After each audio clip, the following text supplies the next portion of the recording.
Haiti borders with the Dominican. Her name is Serena Buffalino. They call her Mrs. B, and her class always begins with a pledge. Something local, something global. Haiti. They're words that carry Yes. weight here. Helping yourself means helping others, giving back, here and a world away in Haiti. And nobody's helping them, except for people like us. It was through her the class learned of Haiti, of the nearly 1 million orphans, many with no school, no support, no Mrs. B in their lives. They could not wrap their head around that. Mrs. B's students are among Toronto's most at risk. Their challenges vary from emotional and behavioral difficulties to learning disabilities. Their trauma so severe they can't function in a regular school setting, and we aren't allowed to show most of their classmates. For most of the kids, most of society has turned them away. And in this classroom, they're accepted. They're accepted no matter what for who they are. Take Yolanda. She came here last year so burdened and withdrawn, she would often fall silent, sometimes for days on end. It was, she says, Mrs. B's patience, her quiet encouragement, that saved her. She actually saves people's lives from dangers. And perhaps that's why these marginalized kids feel such a kinship with the orphans of Haiti, and why they were moved to act. And so when Yolanda and Jackie and Patrick said, well, Miss B, we need to build them a school. Build a school, no easy task. They started out raising money. They sold samosas, washed cars, screened movies, you name it. And in just a few months, this little class raised $20,000.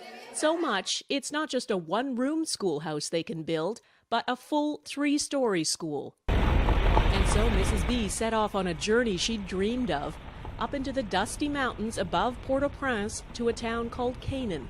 It's home to thousands of earthquake refugees who live with no running water, no electricity, and no school, until now.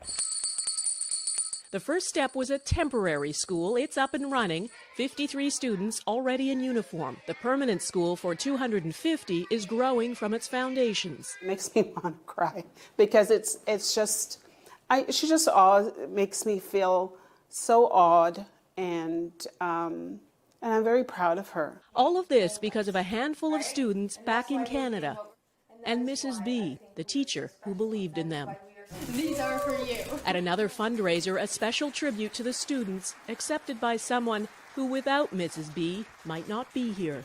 They believe in me and I believe in them, and together we not only change our lives, but we change the world around us. For inspiring great things and seeing the potential in everyone, Serena Buffalino is this week's Everyday Hero.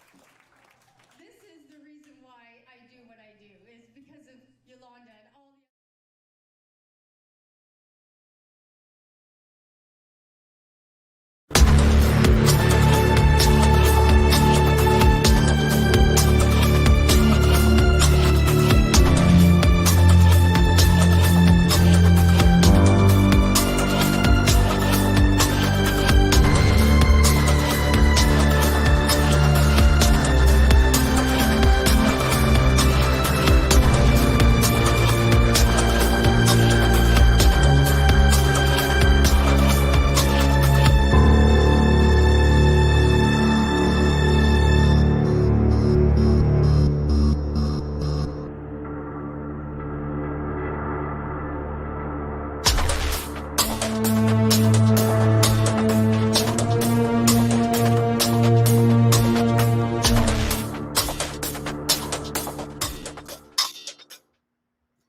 Good morning, bonjour, comment ça va?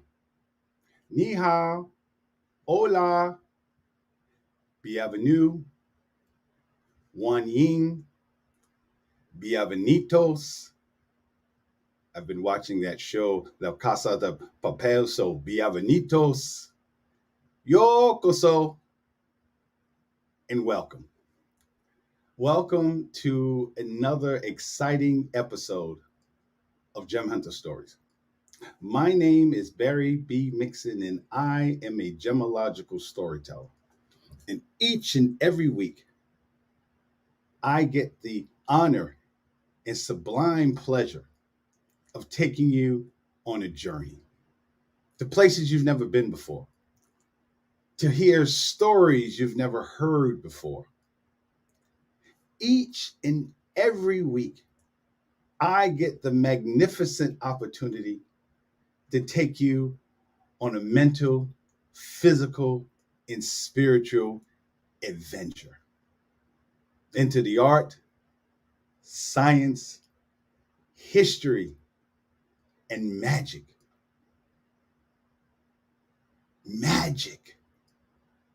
of gemstones, precious metals, and fine jewelry.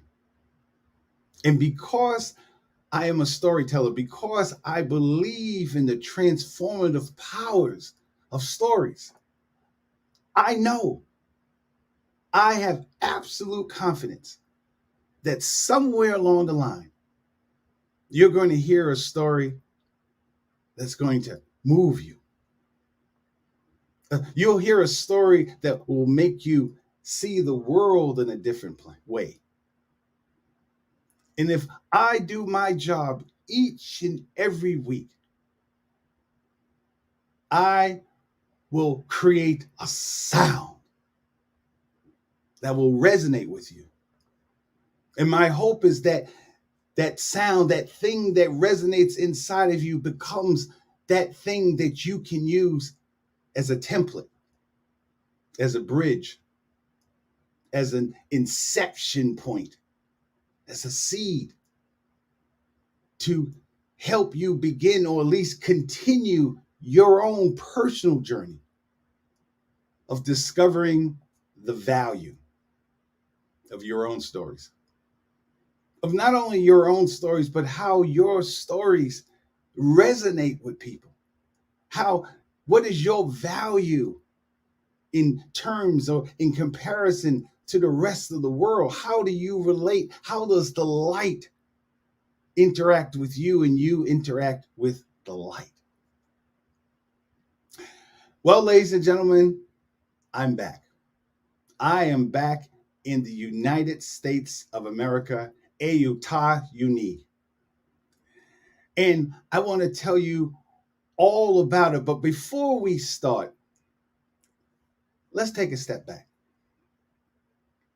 11 months ago, when we started this show, I identified myself, as I did today, as a gemological storyteller.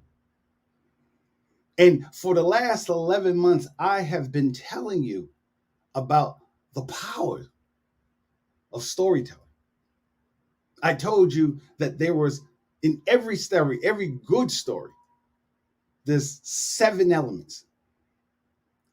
There's the sound, which is the initial direction that your story has taken, the decision that you make to take this direction. That's the sound.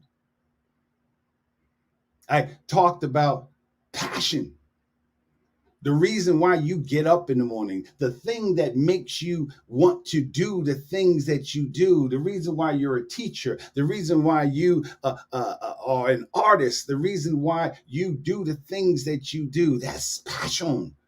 As French say, passion. We talked about the hero. The hero is the bridge between you and the audience. In order for that story to move, the audience has got to understand. They got to see themselves in you, and you see them yourself in them. That's what the hero is. The audience has got to believe that if they were in that same situation, or at least ask themselves, what would they do in that story if they were the hero? In the same way for superheroes, if you were Batman, Superman, Wonder Woman, James Bond, what would you do? Because when you understand what the story is, then you'll understand the next element, which is the antagonist. For the last 11 months, I've been telling you that the antagonist, the obstacle, the adversary, the thing that blocks you, the mountain that you must climb, that you, notice I said that you must climb, all of us. And that antagonist can be external or internal, but that is something that you have to face in your story. A story, you don't even have a story without the antagonist. And then the next element, as I've told you for the last few weeks, is awareness. Awareness is that moment when you realize that this is not something that you can do. This is something that you have to do. Awareness is that part. Remember that homework assignment I gave you a while back to listen to the last 4 minutes of 1812 Overture? The awareness is that part that goes da da da da da da da da da. You guys know I can't sing, but the power. It's that moment when the light, when the clouds that have been over you for so long finally dissipate, and you can, as the song says, you can see clearly now. And I say all that, I wanted to take you back to when we began this show to help you understand when someone asks, understand what I'm about to say. When someone asked me, how was my journey? How was my adventure?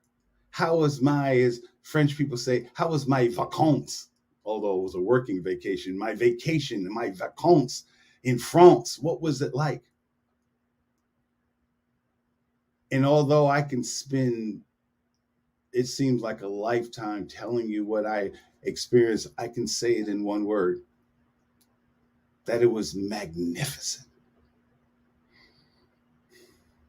It was magnificent, not just because of the buildings or the things I saw, the food or the wine, which I drank a lot of it. It wasn't that. It was the understanding that I had reached that level of awareness, and from that awareness became transformation, which is the next element. So in order for you to understand what I felt, that experience, I have to tell you a story. I was in this beautiful little town called Tele.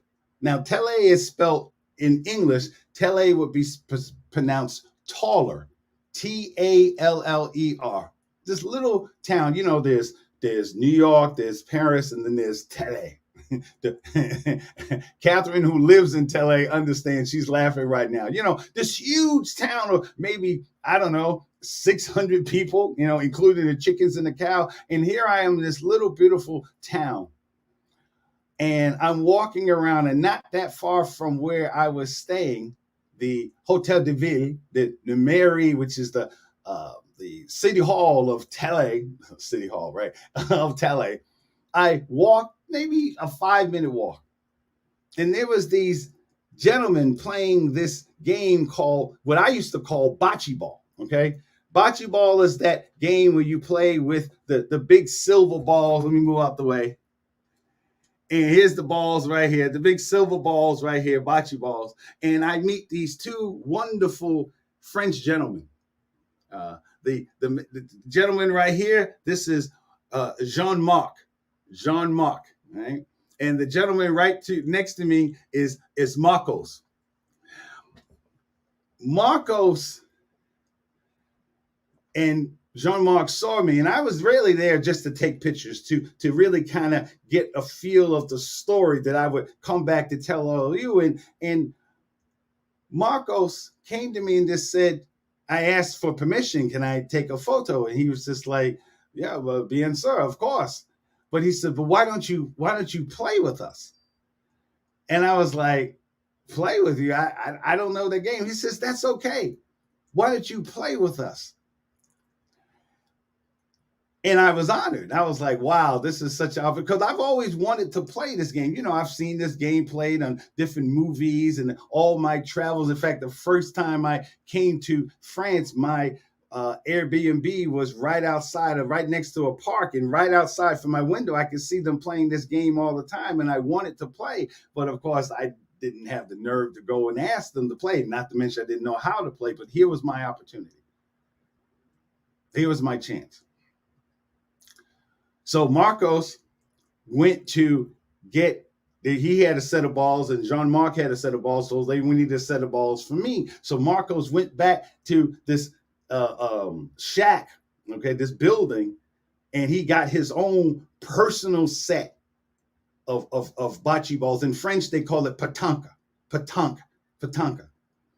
And he gave it to me, and the inscriptor was like Marcos set, Marcos ATX. That was the signature. And I played this game of bocce ball, of patank with them. I was on Marco's side, and Jean-Marc was on the side with Catherine. Catherine knows how to play too. She's French. You know, in France, if you're born, you play patanka. That's just the way it is. And it was a magnificent experience. I played well, and Marcos was asking Catherine, has he played before? And she was just like, no, he hasn't played before. Marcos says, well, then, okay, it's because he's black. And there's this whole exchange going on. And I see them laughing, and I'm understanding some of it, but I'm concentrating on the game. I wanted to do well. I was sitting there with the United States Marine Corps on, and I wanted to represent the United States in a positive way in this game that has been played since, this game is so old. The Romans played this game, and this game was invented in France, pétanque. And the most wonderful thing happened during that game as I was playing it, as I was getting it close to the cassonette, the little ball that you get to the target. I was, for some reason, it was just effortless for me. It's just to be able to do it. I didn't get it all the time, but I got it close. And Marcos just kept saying over, bravo, bravo, Barry. And what I didn't know, before I even get to that, so we played the game. Marcos and I gave a wonderful competition to Catherine and Jean-Marc. And at the end, Jean-Marc and Catherine won. I don't care. No, je m'en fous. But they won. They won 13-10, 13-10. And after the game was over, and I was going to go back to my apartment, Marcos said, tu bois? Do you want to drink with us? And I was like, yeah, okay. And so after we put all the patanka balls away, Jean-Marc and Marcos and I went to this little shack, and we sat there and had a beer. We sat there and had a beer. And Jean-Marc, I told Jean-Marc, and I'm speaking in French, and I told Jean-Marc that je travaille chemistry, that I studied chemistry, and that I was a gemologist, and I didn't really know what Marcos was. And turns out that Marcos is one of the premier chemical engineers in that area. Everyone knows Marcos. But what I didn't know was that Marco was the Madagascar champion of patanka. And I'm reading yesterday that the game on LinkedIn, on Wikipedia, that the game, some of the best today's, some of the strongest players in the world come from Madagascar and Thailand. And I'm playing with the Madagascar champion, and he is looking at my game and saying, bravo! Jean-Marc is a champion of the region to the point where he is now the president of the Patanka Association. So here I am with champions, and the gentleman to the far left is the assistant to the mayor of the town, and we're sitting there having a beer. They're speaking what they know about English, and I'm speaking what I know about French, and four men together sharing a beer in the twilight, the beautiful twilight of sunset with a full moon. And I realized right then and there that this is what happens when awareness becomes transformation. So when I say that my trip was magnificent, it's just because it was at that moment that I realized that everything that I had done in my life prepared me for that moment in who I was as a person, who I am as a person, who I developed over the years, the shine, the way the light interacts with me and my life resonated with people that I didn't know. With three mature men from other cultures, from other continents, from other countries, from other experiences, from other education. The thing that I said, the things that I thought, the way I felt, the music that lives inside of my heart and mind resonated with them. And that, ladies and gentlemen, is why my trip was magnificent. To be at a place in your life where what you have to say speaks to people.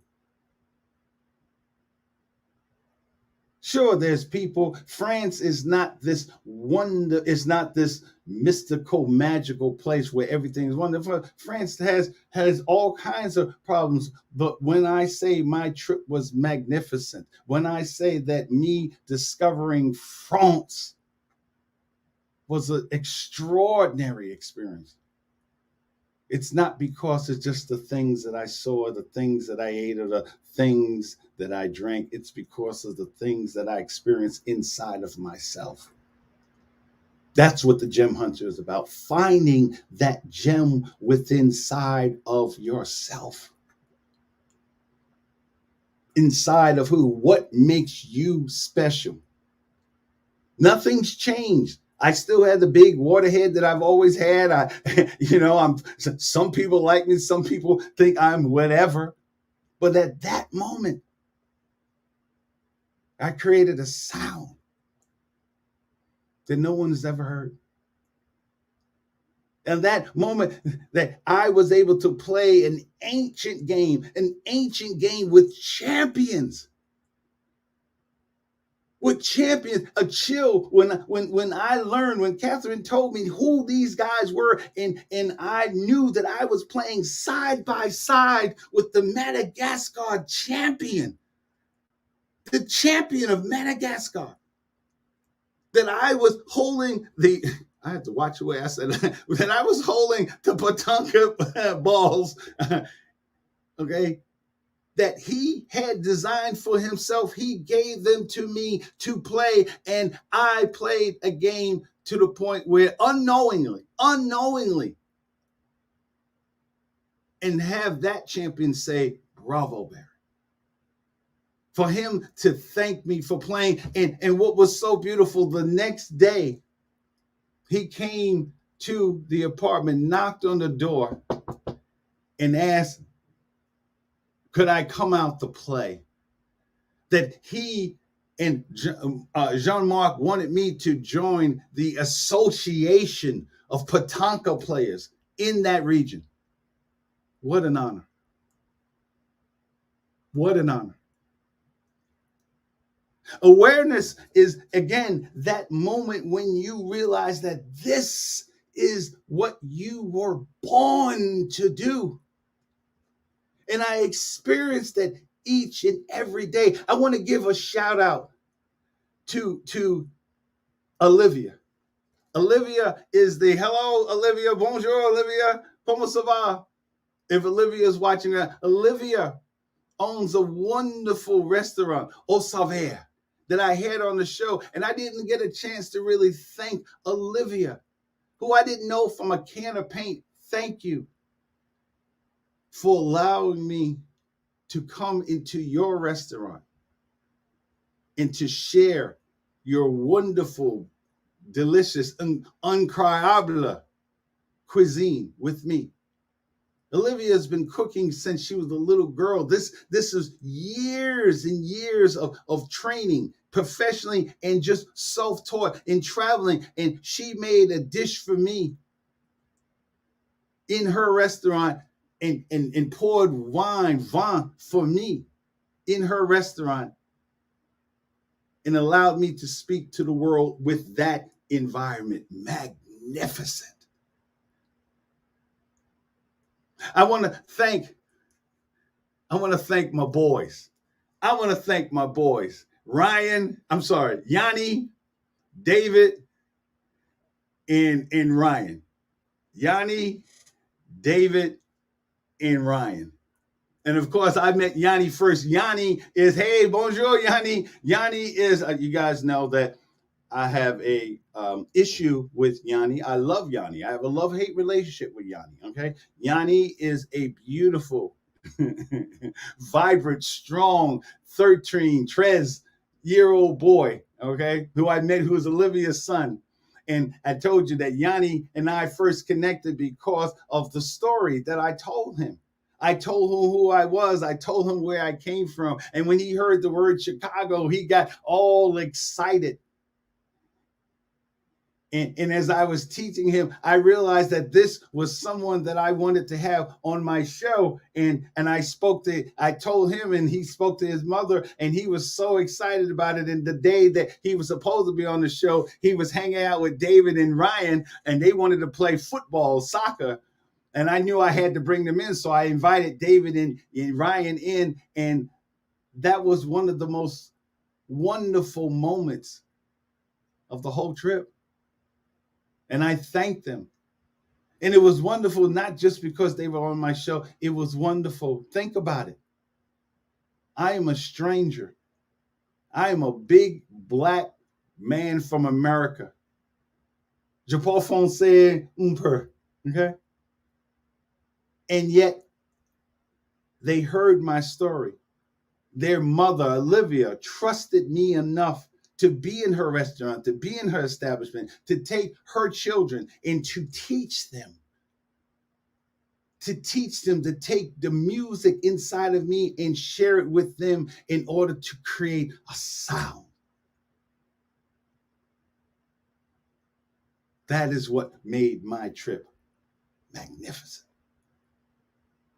I traveled to all these places and experienced all these things and was able to just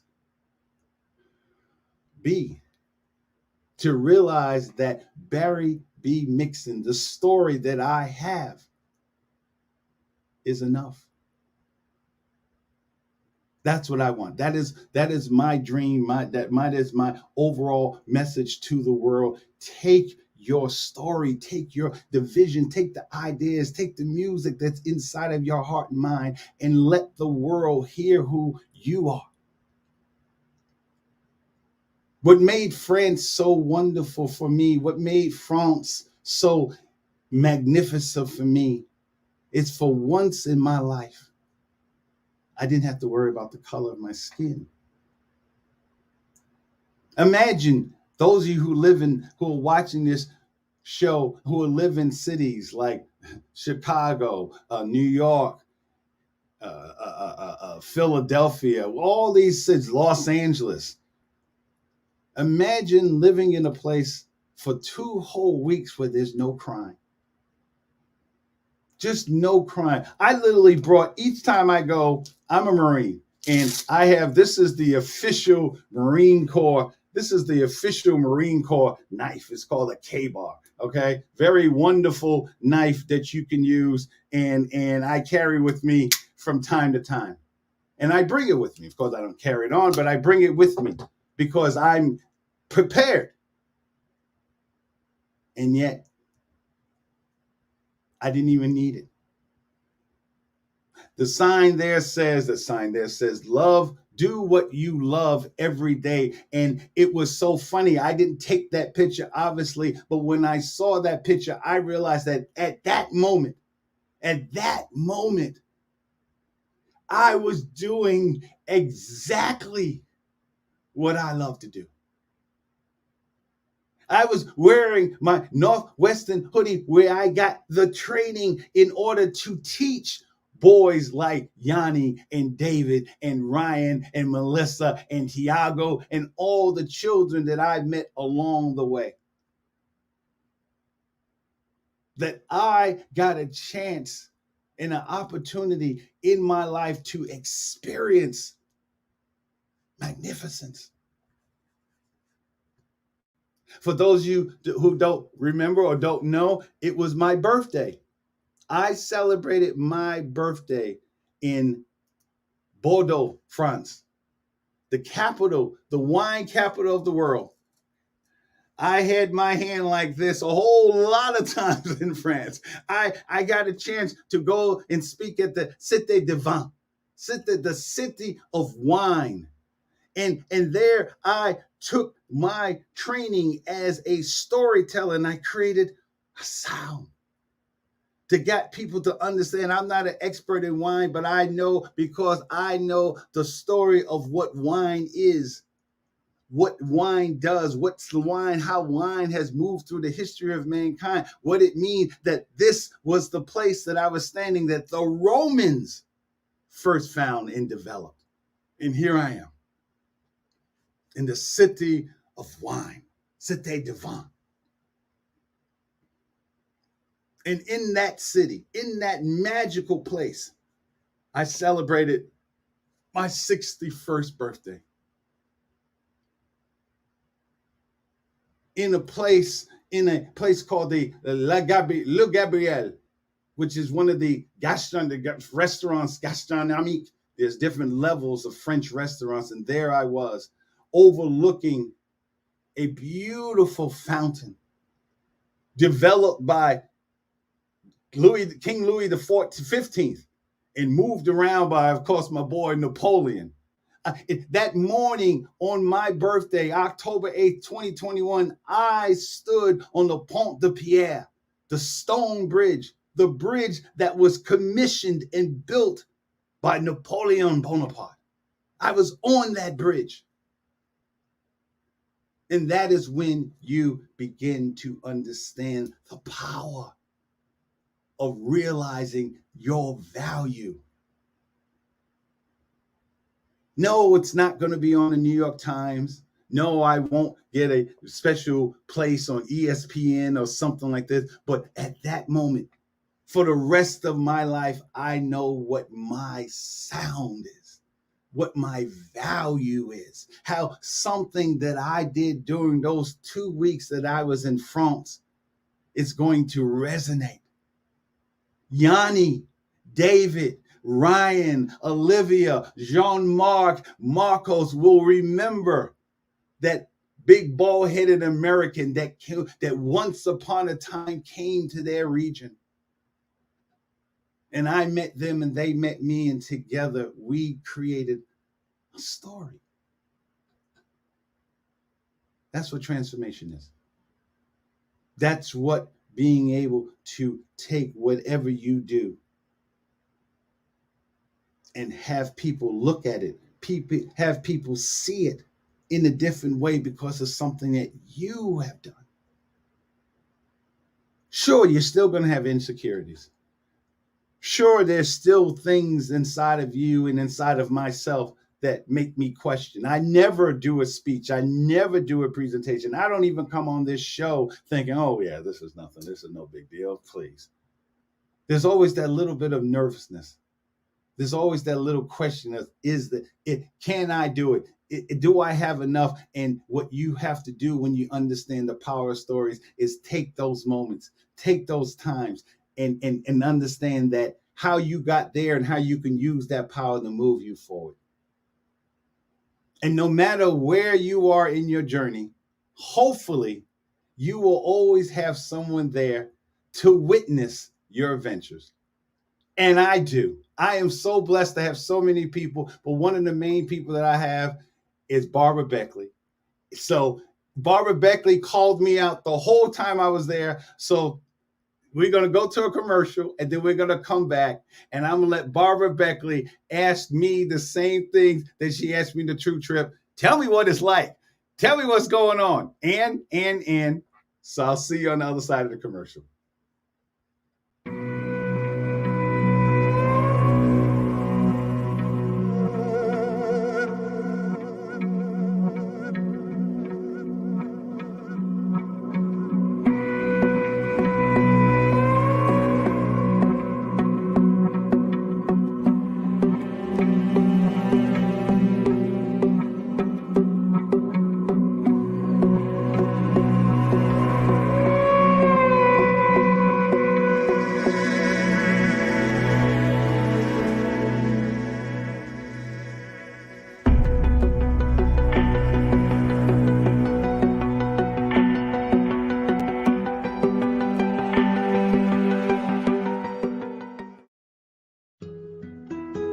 Life is so fragile, and we're constantly reminded just how fragile life can be, especially when we or a loved one is told we have cancer. Cancer survivor myself, I can tell you, we still feel very alone in this journey. There's a study that's been showing that patients who are socially isolated have a worse prognosis, have a worse outcome than patients who are socially interconnected. Buddies for Life is a non-profit cancer support group for those whose life has been impacted by cancer. We'll match you with the perfect buddy. Humor, hope, heart, and hugs. Humor, hope, heart, hugs, and a whole lot of love. We're offering you a free membership, so please sign up today. Share this with your friends and family, and support this community in every way you can. No one should face cancer alone. I am a chemo buddy for life. We are a buddies network. No one does cancer alone. Be a buddy. And we are all here for you as a community of love. We are chemo buddies for life. And if you've heard 3 words, you have cancer, for yourself or someone else, you belong with us at Chemo Buddies for Life. Healing through connections.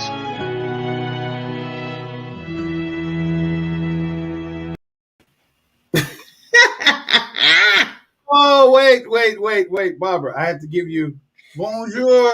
Oh, Lord. You still got the wine. Let me tell you, Barbara.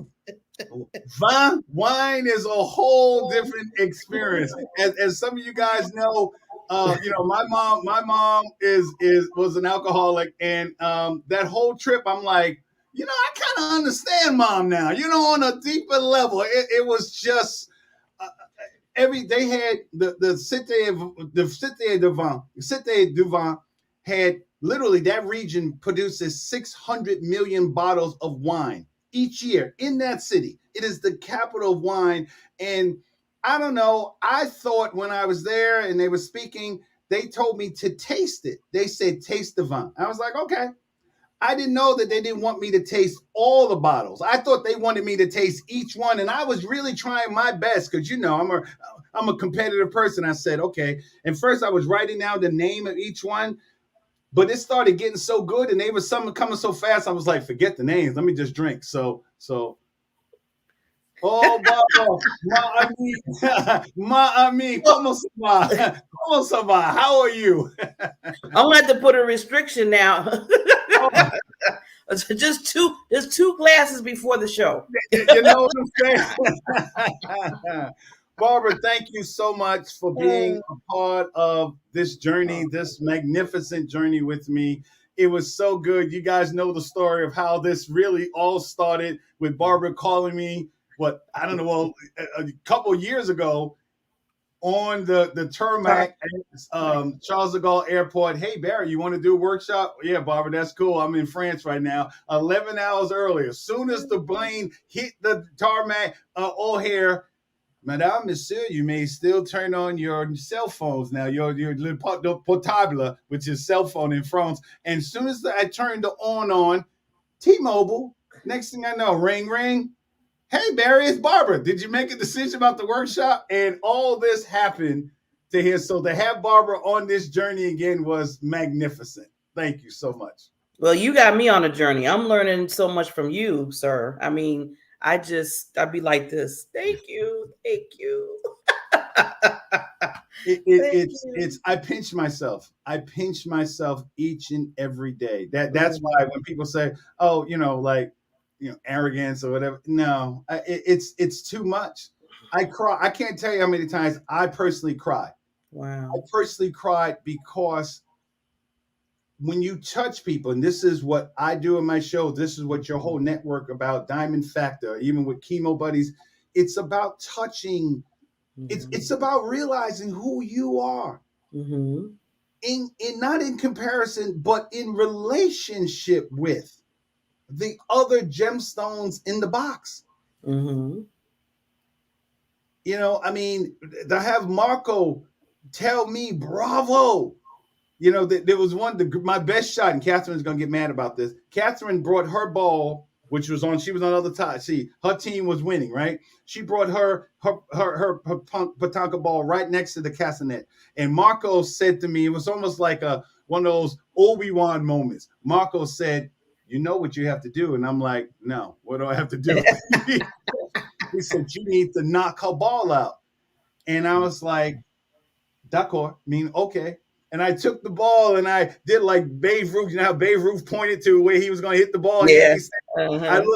I looked to Catherine and said, "Oh, voila!" Right? And then I took it, and it was truly, it was like Luke Skywalker going down. Use the Force, Luke.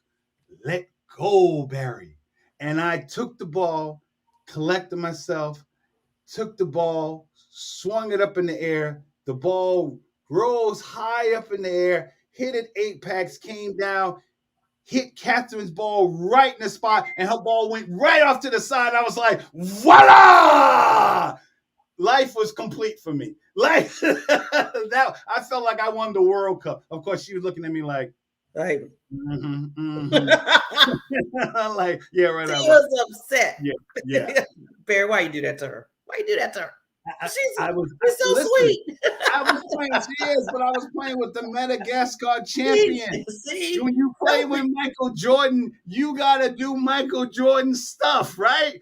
All that out the door about that this person is nice. It's like, no, I have to win this. That was, how you look back in your life of those magical moments. I will never get to play the winning shot for the NBA championship, or the Chicago Sky just won the championship, and that won't be me.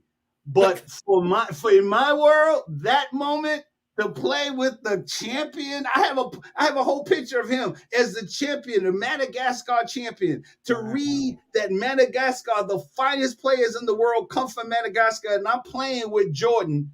And I did that shot, and for him to look me in my eye and tell me, bravo. Bravo. For him to come and knock on the door the next day and say, "Can Barry come out to play?"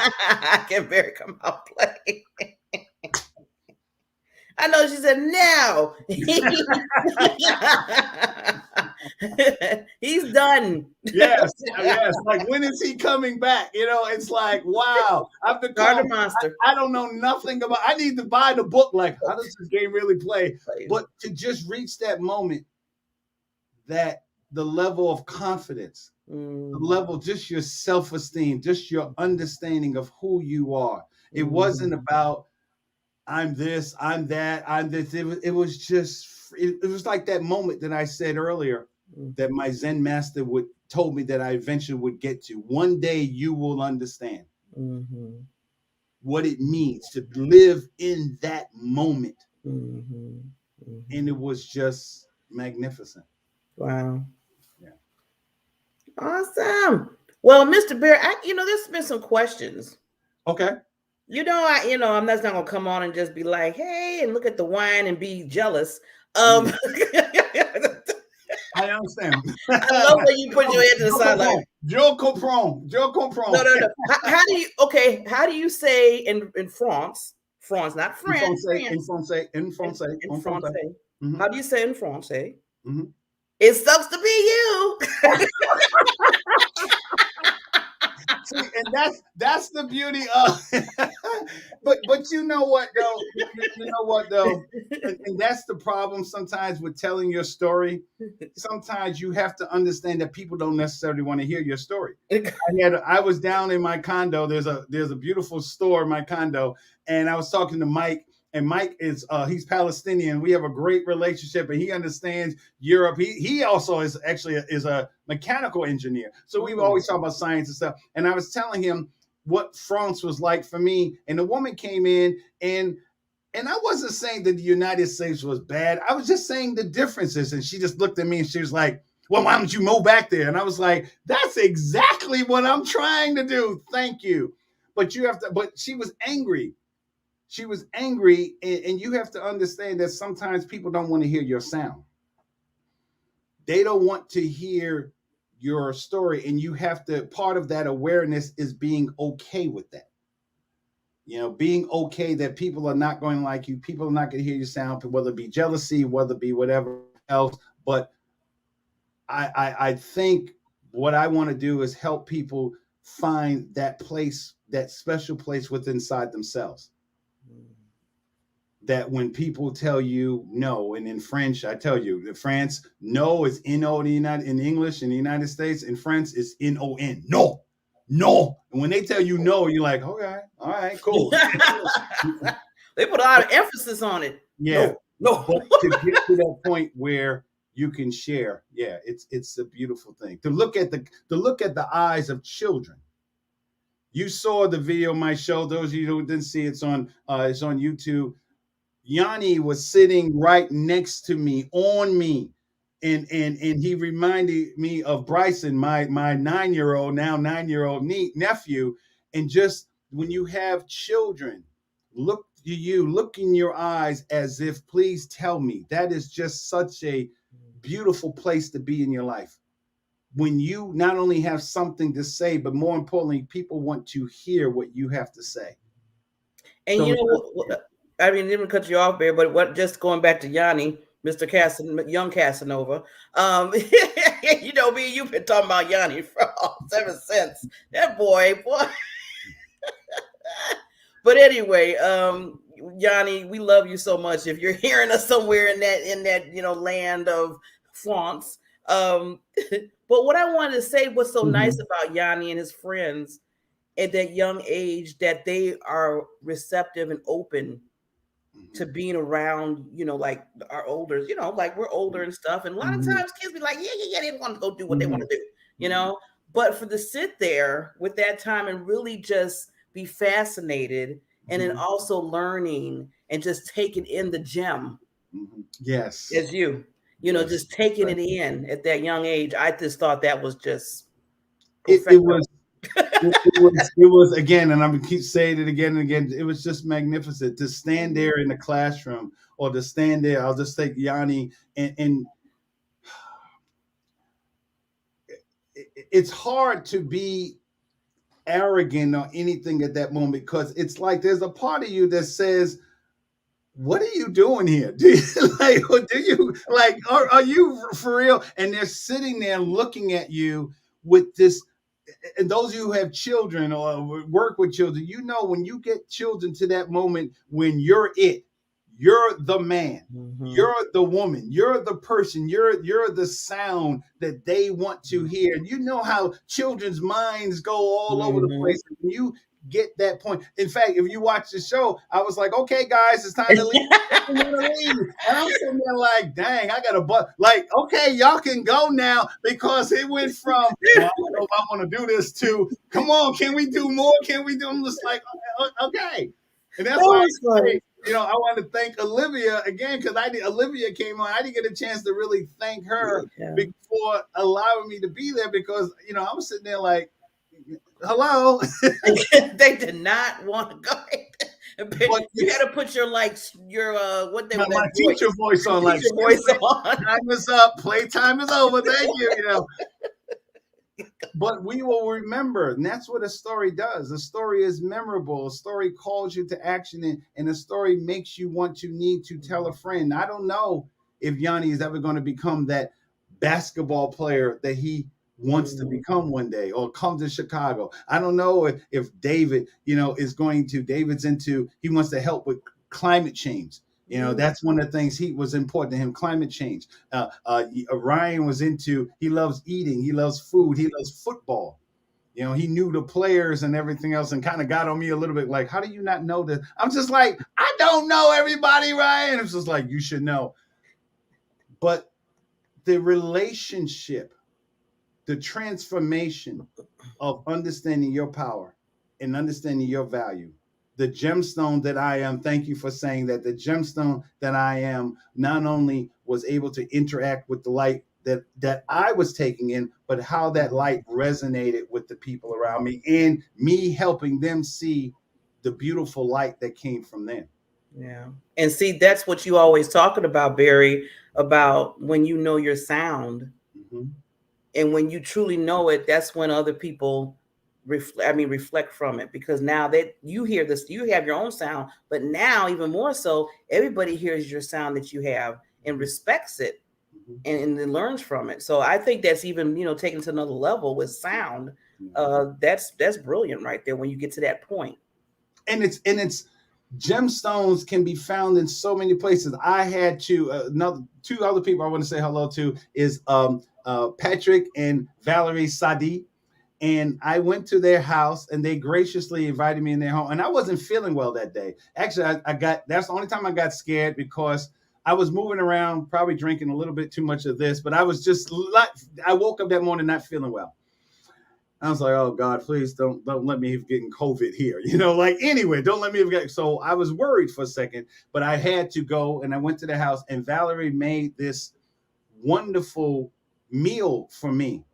And my birthday, just being there. And I'm one of these people that I don't watch the cooking channels. I'm not, when you're homeless, your taste buds become really rudimentary. I'm like that. Remember that movie Ratatouille? Yeah. I'm the fat rat. I'm the rat that's just like, hey, piece of wood. Like a little bit to wolf it down. But guys, I'm never. You watch the cooking shows and go, oh, just a hint. No, that's not me. But my point. Oh, so she made a bowl. She made a bowl of soup for me, and my taste is not really exclusive. Doretta knows this. I can do peanut butter and jelly every day, that kind of thing. But she said this soup was with butternuts and this is this, and I'm thinking, I'm not eating that. I mean, come on, man. I mean, she had mushrooms, champignon, and jabon in it, and I'm looking. I'm like, okay, it looks nice. So I'm eating. You don't want to be rude. I'm like, okay, wait a minute. I mean, it was delicious. And so when we went to visit her at her shop, because she's a seamstress, she does wonderful, beautiful scarves and patterns and things of this. I went to thank her, see her shop, and then I came back because I had forgotten to thank her for her meal. I was so honored because Catherine told me later on that that was the first person to have ever thanked her for preparing a meal for her. Wow. And I remember when I said it to her, I could see the blood rushing. She was blushing, and I, as a gentleman, I kissed her hand, because to me, just a handshake or bijou, this was an honor. This was someone who honored me with her gift of cooking. And she prepared something for me the same way that someone would prepare something for Napoleon. And I was Napoleon that day, and she prepared it for me. So how do you not thank and appreciate and be appreciative of the gem that she gave me on that day? And that comes a long way. I mean, because like you said, especially if she hasn't really received it.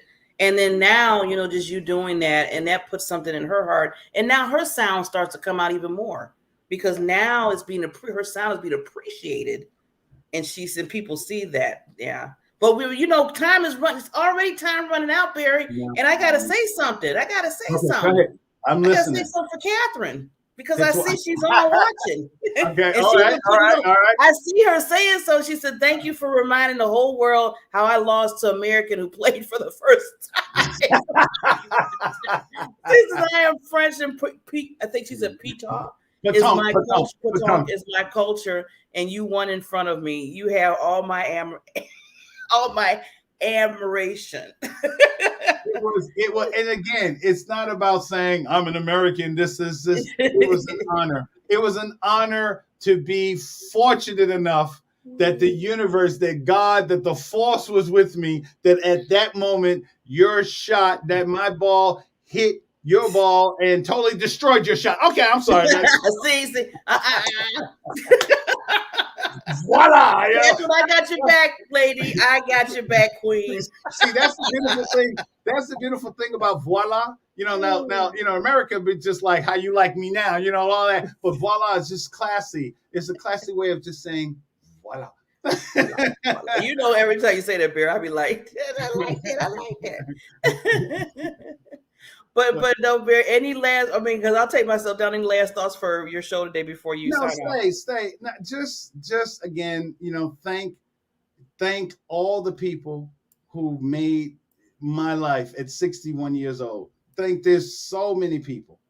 We talk about a village because I'm so special. I didn't need a village. I needed a planet. I needed listen, it takes a village to raise a child. No, those of you who know me know I'm special. Like little yellow school bus special. I have a seat. So I cannot thank so many people for what they have done. The village, the world, the universe that has helped me get to where I am today. And again, I want to give a special shout out to Catherine, Madame Catherine Sadi, because she was the one that created the connections, the schools, areas. I literally have mayors who are calling me saying, when you coming back, come on back. Wow. And again, It's not about, the money and all this stuff is nice, but it's about really getting to the point, to be the point where I grew up, where people told me, you're never going to be sugar honey iced tea. You're not sugar honey iced tea. You never will be. And to get to that point where people hear my sound, it's beyond anything. And I thank so many people. You know who you are. All of you know who you are. There's too many, but thank you. Thank you so much.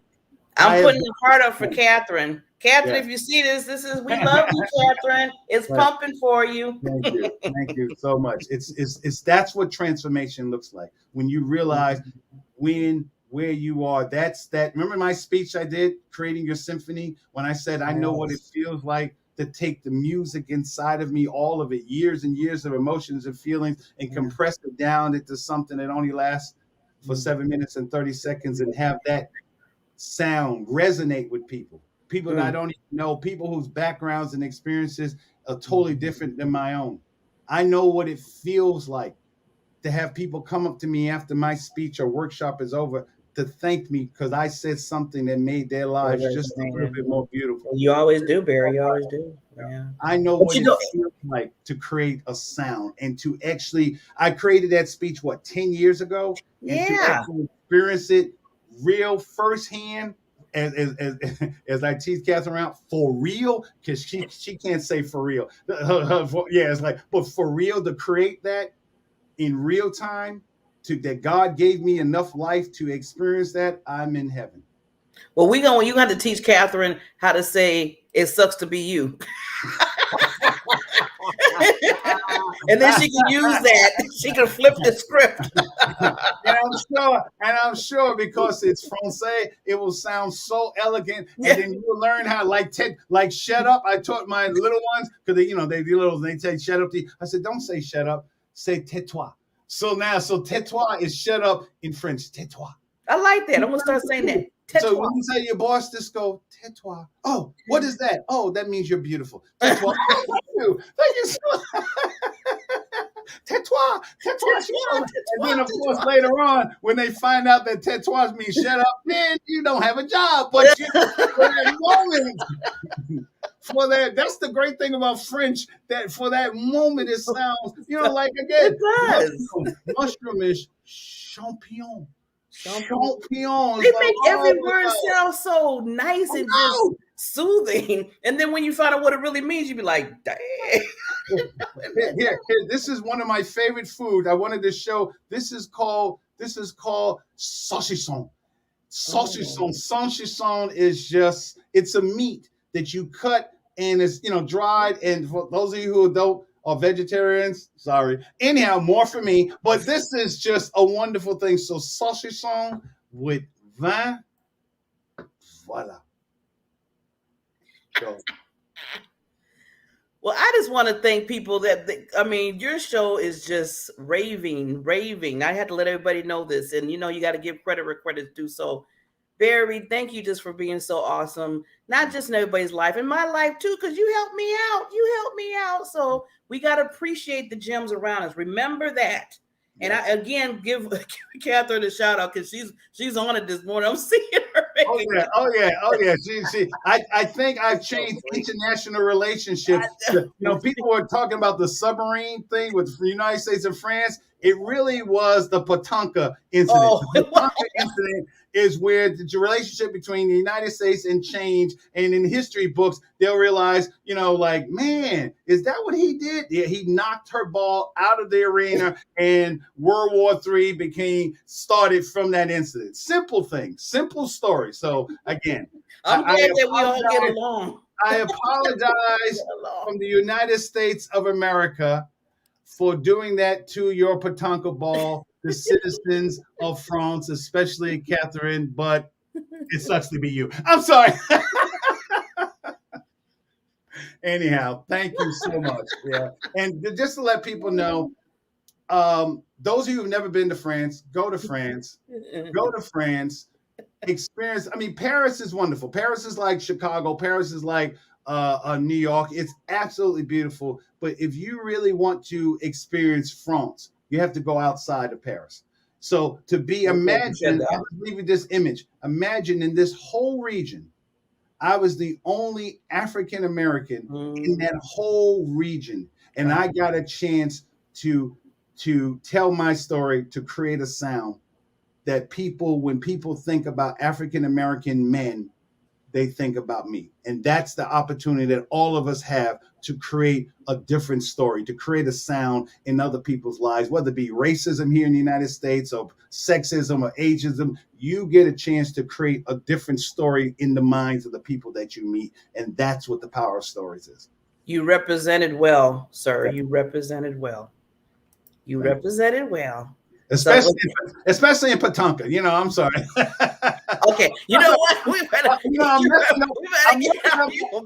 gonna get us fired by Catherine. I'm already thinking. You know what? I'm going to get back to France, and they're going to look at my passport and go, "I'm sorry, monsieur, you're on the watch list." What? What did I do? Did you? So I'm taking a chance right now. Don't do it, man. You got to go back now. You got to go back. Don't mess it up. I know, but what would be interesting to do a show in a French prison? Bonjour, comment ça va? With Interpol signs in the back, and just like, I'm in prison right now.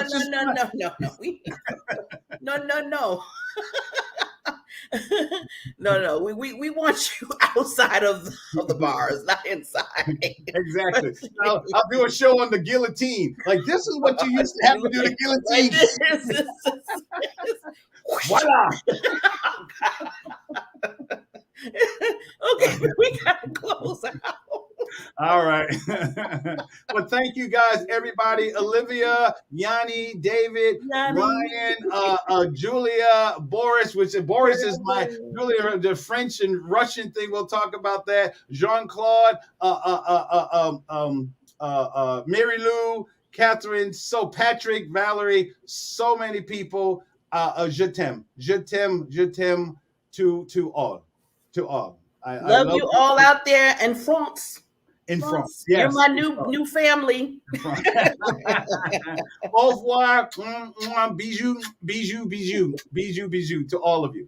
Bisous to me. So, and again, my name is Barry Mixon. I am the gemological storyteller, and I hope and pray that each one of you get a moment in your life to take a step back and discover the value of your own stories.